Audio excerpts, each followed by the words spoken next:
संतों की सोबत में जाने से जीव को दुनिया से बैराग होने लगता है।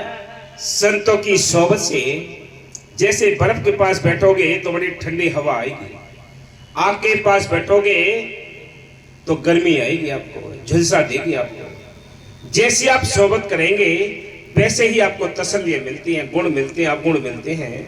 चोरों के पास बैठोगे एरा बेरी सीख जाओगे, सुल्पा गांजे वालों के पास बैठोगे तो आपको जरूर नशा चढ़ जाएगा। कसाईयों के पास बैठोगे तो ज्यादा बकरे बड़े बड़े नहीं काटोगे तो छोटे मुर्गी बकरे तो काट ही लोगे। इसलिए संत कहते हैं ये सोबत का बहुत बड़ा असर होता है।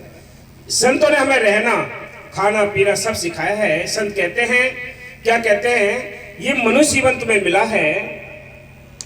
कबीर साहब ने लिखा है कि मैंने मानुष जन्म तुझको हीरा दिया, अगर तू इसको वृथा कमाए तो मैं क्या करूं। अन्न दूध फल मेवा मिष्ठान सब कुछ दिए, अगर तू मांस खाए तो मैं क्या करूं। अगर लोगों को बताते हैं समझाते हैं कि तू मांस छोड़ दे तो ये मन उनके ऊपर हावी जो बैठा है वो कहता है कि ये जाएंगे कहां फिर, यानी मुर्गे बकरे या ये जाएंगे कहां। अरे मूर्खो, ये विचार करो, इनसे ज्यादा संख्या तो इंसानों की है, ये कहां जा रहे हैं। इनके भी बारे में तो सोच लो, इनको खाओ फिर इंसानों को खाओ। इसलिए संत कहते हैं ये होश नहीं है इसको, ये ठेका ले रखा है नौ सफाई करने का, इन जूनियों की सफाई करने का ठेका ले रखा है कि हम बकरे मुर्गे मुर्गी और सारे जानवरों को खाना है, हमने सफाई करना है। अरे इंसान तू ये सोच ले, कौन सफाई करता है। वो राक्षस थे जो सफाई करने के लिए लगाए थे, लेकिन आप तो इंसानी जन्म में ये हीरा मिला है। ए इंसान तू इसमें बैठ कर देख, खाना देख, कैसे कैसे खाने की चीजें तुझे मालिक ने दी हैं, लेकिन तुझे पता ही नहीं, होश ही नहीं है तुझे। तू ये कहता है कि मांस खाने से अंडे खाने से ये ताकत आती है, तो ये विचार करके देख ले, गिद्ध है, चील है, जानवर और बहुत से जो पूरे ही टाइम सुबह शाम या पूरे दिन मांस पे ही डिपेंड रहते हैं। इसलिए संत कहते हैं कि उनको तो ताकत आई नहीं, गिद्ध हमेशा गिद्ध जैसा ही छोटा सा ही रहा है। इसलिए संत कहते हैं ए इंसान तू विचार करके देख ले, तू अच्छा खाएगा। मांस का टुकड़ा अगर मुंह में फंस जाए, दांतों में फंस जाए तो कितनी सड़ान पैदा करता होगा। बाहर अगर मांस का टुकड़ा डाल यानी कहीं भी ऐसे पड़ा हो या डाल दीजिए आप, तो आप 2-4 घंटे के बाद उस पर कीड़े मिल जाएंगे, आपको बदबू आनी शुरू हो जाएगी।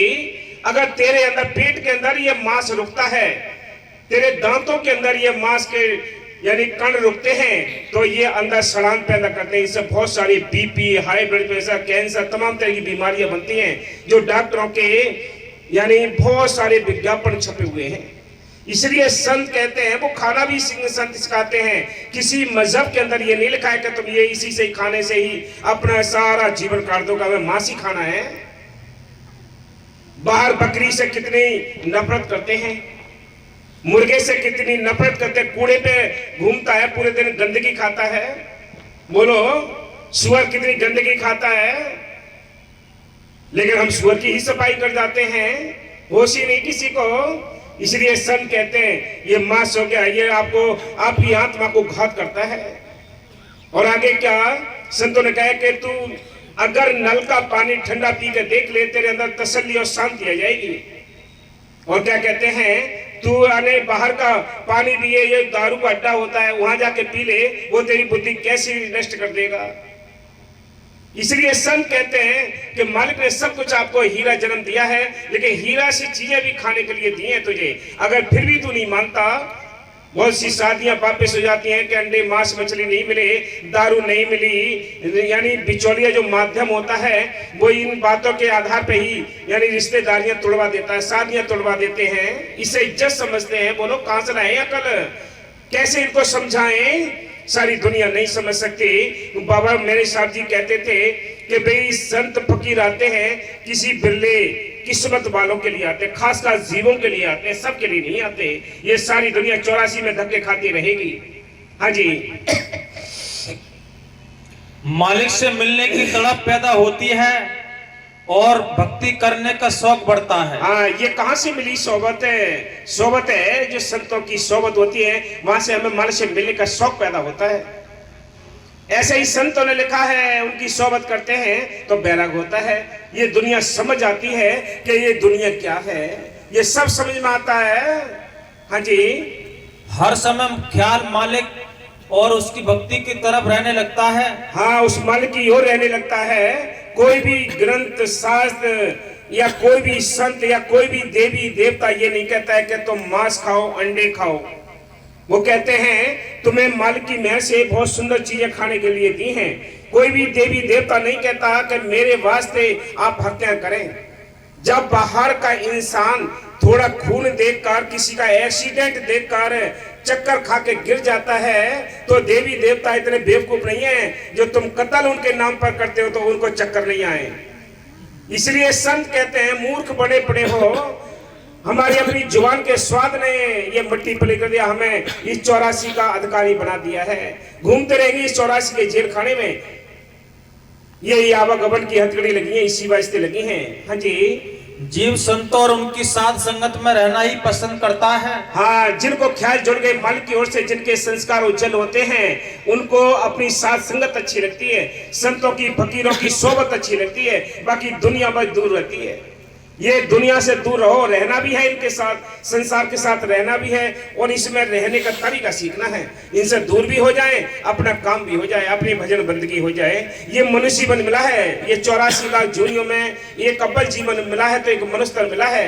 संत कहते हैं कि जिसमें 30 लाख प्रकार के दरखत हैं, 27 लाख प्रकार के कीड़े मकोड़े हैं, 14 लाख प्रकार के पक्षी हैं, 9 लाख प्रकार के पानी के जीव हैं, 4 लाख में भूत प्रेत देवी देवता मनुष्य जीवन। ये सारी जूनियों में अव्वल जीवन मिला है तो एक मनुष्य तन मिला है। इसमें बैठकर भी तू उस परमात्मा को याद नहीं कर सके तो आगे गधा घोड़े कीड़े मकोड़े पेड़ पौधे पशु पक्षी बनकर उसको याद नहीं कर सकते।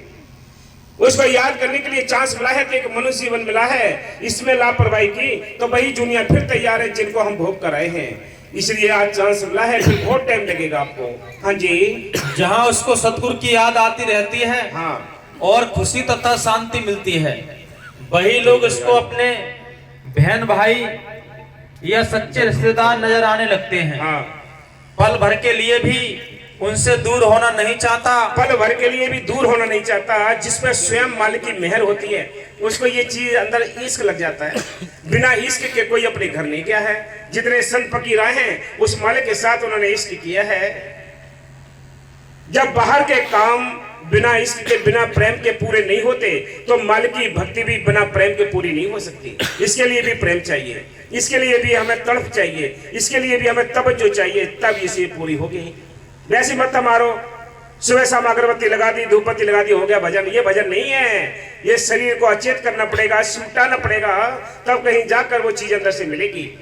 हाँ जी, गुरु रामदास साहब फरमाते हैं कि संतों के वचन मेरे अंदर तीर की तरह गड़ गए हैं। संतों के वचन मेरे अंदर तीर की तरह गड़ गए हैं। ये घायल वही होता है जिसके संस्कार अच्छे होते हैं, उन्हीं को ये वचन घायल करते हैं। बाकी की दुनिया सुन रही है, पूरे कॉलोनी सुन रही है, ये पूरा शहर कहाँ कहाँ आवाज जा रही है, वही सभी समझ जाएंगे क्या? सभी नहीं समझते, कोई बिरला समझता है। किसी बिरले की ये बात समझ में आती है। फिल्मी कलाकारों की सबको बात समझ में आ जाएगी।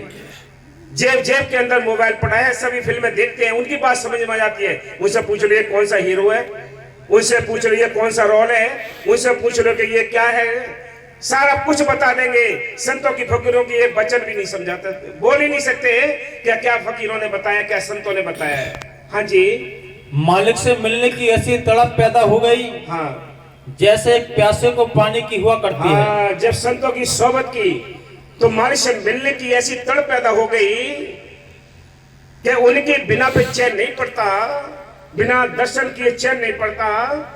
ये असली प्रीत है। ये प्रीत हमने पलट कर संसार में जोड़ दी। ये प्रीत कहाँ लगाई है?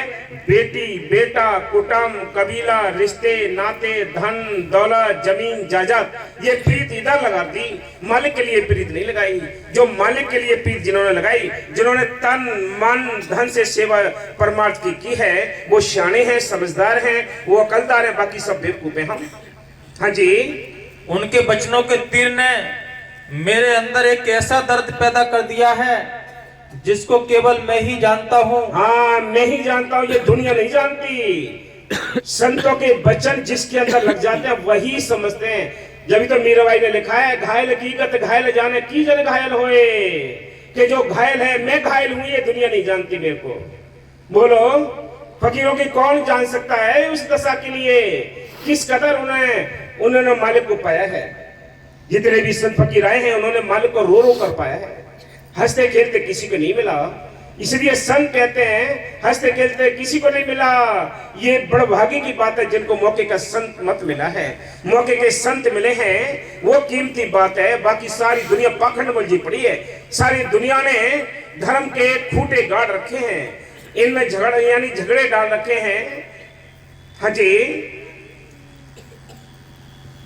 यह मेरा मालिक जानता है। अब जो मनुष्य मुझे मेरे हरि प्रीतम की बात सुनाता है वह मुझे अपना सच्चा भाई बहन और रिश्तेदार नजर आता है, और उनकी सोहबत में मेरे मन को शांति नहीं मिल सकती। यही दादू साहब फरमाते हैं